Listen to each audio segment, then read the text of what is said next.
Welcome back to Hondaville, and yes, I've been doing some cleaning. I've cleaned the rocker covers, and as you know, I've painted these. There's a recurring theme going on here, and it's this colour. I love it. I really love this colour.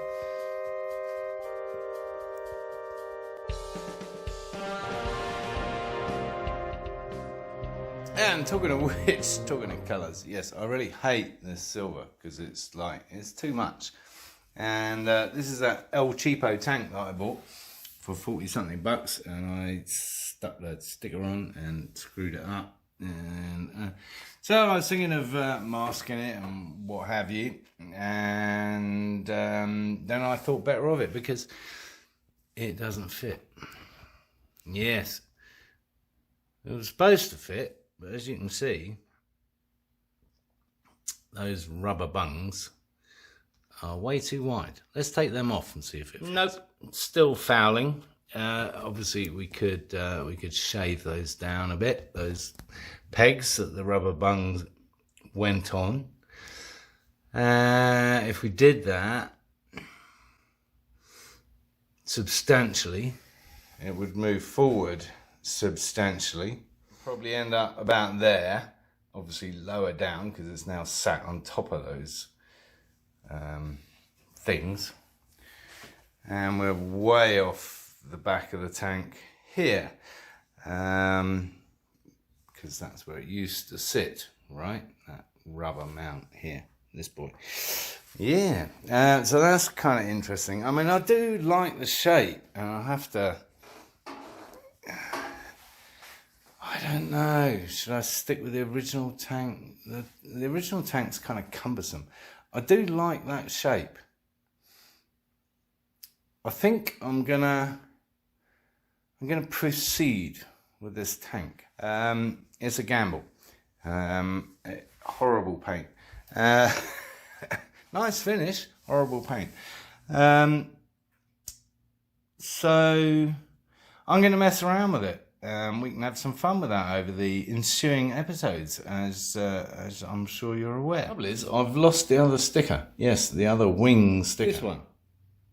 I don't know where I put it. It's not in my sticker bag in my drawer of stickery stuff, which is disappointing.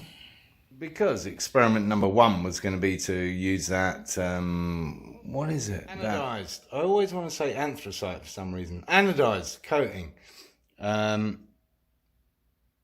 And just use the sticker as a mask and then peel it off again. Of course, option number 2 is my now favourite colour, and maybe this becomes Tink colour. VHT engine metallic blue. So first off, I suppose we need to shave those off a little, and it is only a little, to get that tank to sit right. Meantime, we'll muck about with the tank, I guess. Oh, did you tune in to see how we were doing with the front fork swap? Well, there they are. I'm waiting to tap that into position, and maybe do some investigation on forums and things to see if this whole idea of negating that and just using that to hold it on is actually not a suicidally stupid idea. It's okay, I found it. Of course, I put it in the box with the fuel tank. Where else would you put it? Completely screwed that up. More than that. Yeah. Very disappointing. I know you're supposed to use soapy water and all that kind of shit when you're putting stickers on, and I can't do it. I just can't. It doesn't work for me.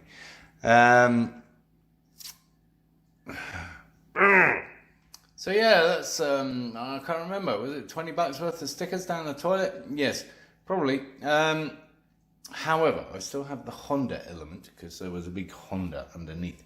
So I can use that, so it's not a total waste of money. And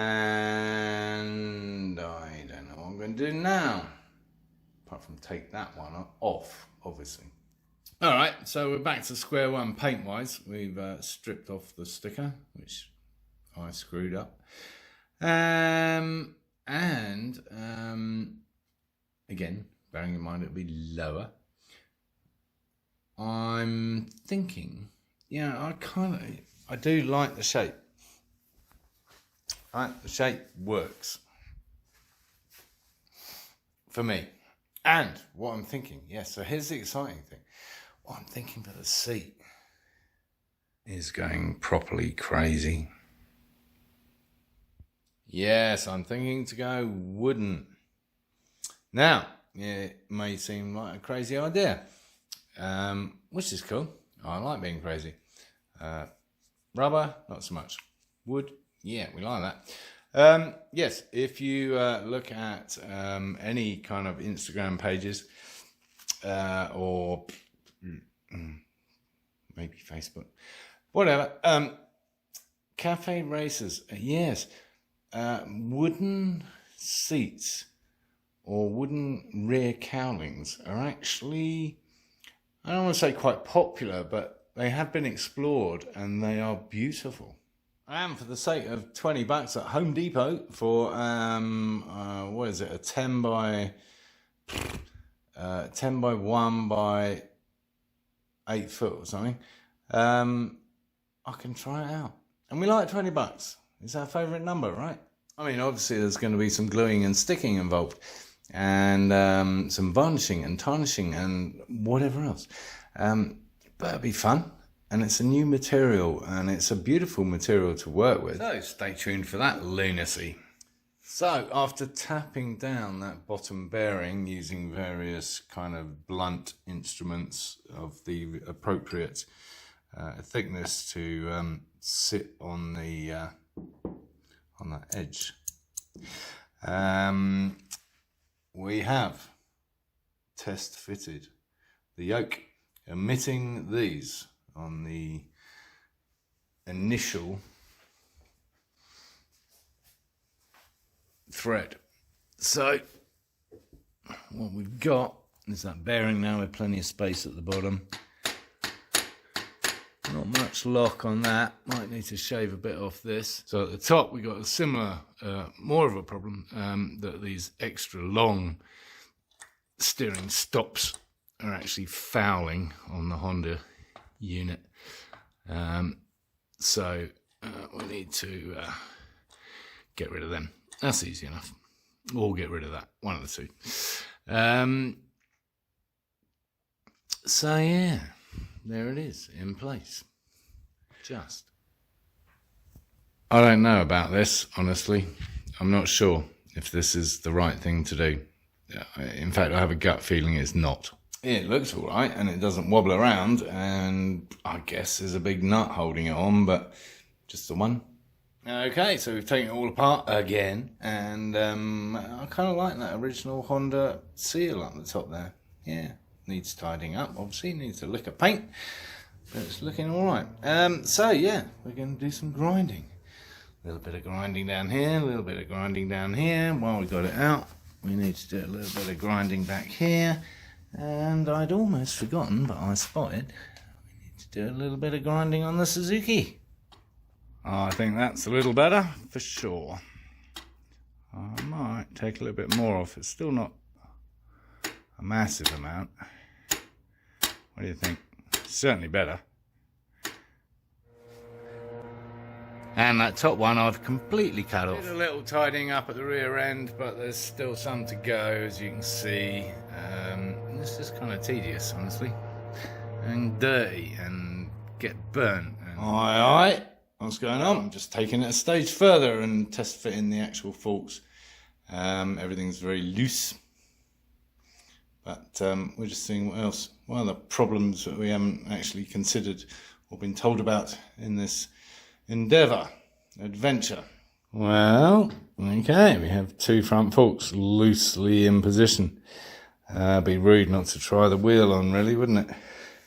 Of course, at this point, we need to screw that in, and what we haven't got is a socket that size. Of course, yes, it's a 27mm, and our big ass sockets start at 30 and go upwards, and everything else kind of peters out around the 22mm.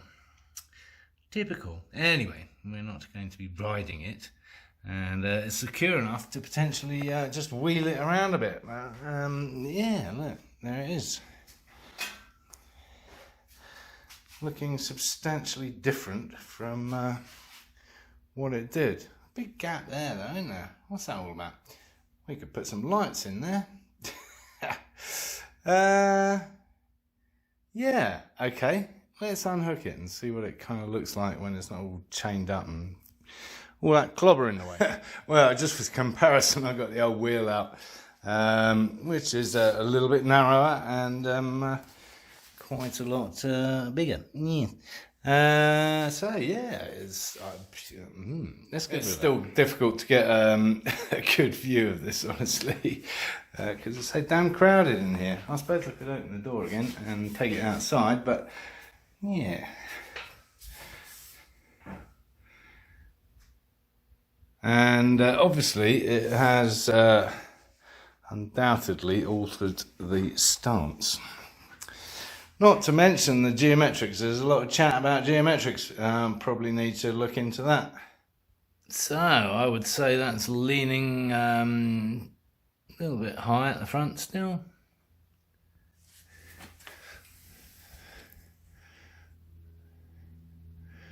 Almost level. So we've brought the front down just a little bit, which is, you know, easily done up here, as we did on the Suzuki, etc.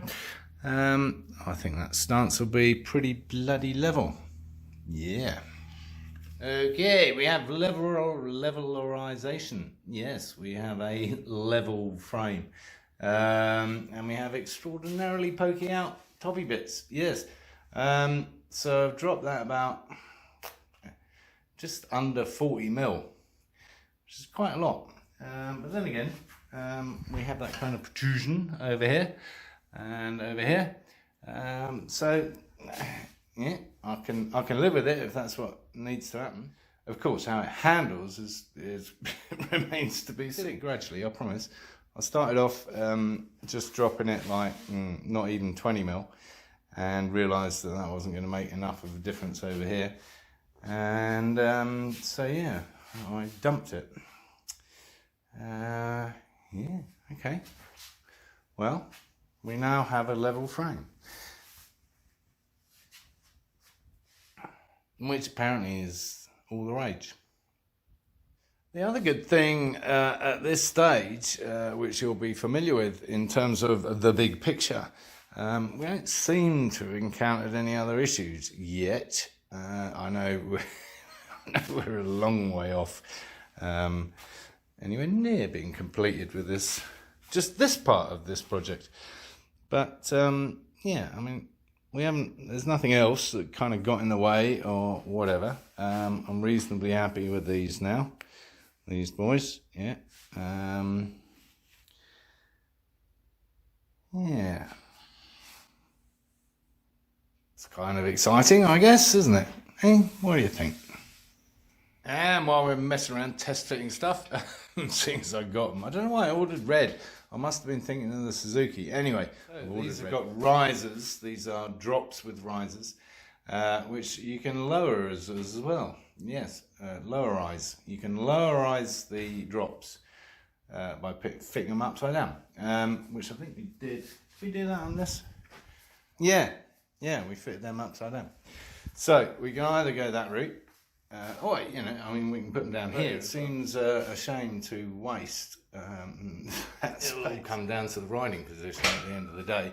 So we can either mount them under the top yoke or above it, as I've got them at the moment, because I can't be bothered to take all this shit off again. And we can either drop them so that they're at that level, or we can rise them so that they're at that level. We have options, and we can also mount that under there, so that would start getting messy with that. So I think if we're rising, we're definitely rising from the top. But yeah, options. I'm thinking rising is too high, right? And this is okay, but might be even better if it was underneath the yoke. Plenty of scope, all good, clean fun, whatever that means. No, I know that was short-lived. We're back to square one, or square minus two, or whatever the hell it is. Yes, because we had a conference with Chris, and we decided we'd put too many washers in. That's more than ample clearage on the bottom, but not on the top, taking it away from our already slightly dodgy top connection. Still not sure about that. So we're going to remove the larger of the washers. So we'll end up with a 2mm, 3mm, I can't remember now. Something like that, just enough. Because that's what it's all about. Tolerance. Yes, my tolerance has been tested recently.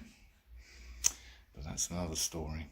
Yes, there's one of the culprits in the background. Yes, that Stratus thing. The other is subscribers. Nobody's subscribing. Why aren't you subscribing? Hit the button. There. Do it. And then I found these online, and they should be arriving just in time for Christmas. Except you'll be watching this in February. There we go. So I think it's time to call this episode to an end, and we shall continue with the front fork saga as soon as he has removed the bearing again and refitted it with just one washer, and everything should therefore be adjusted to improve the overall situation, and we'll get those forks back on and retest it.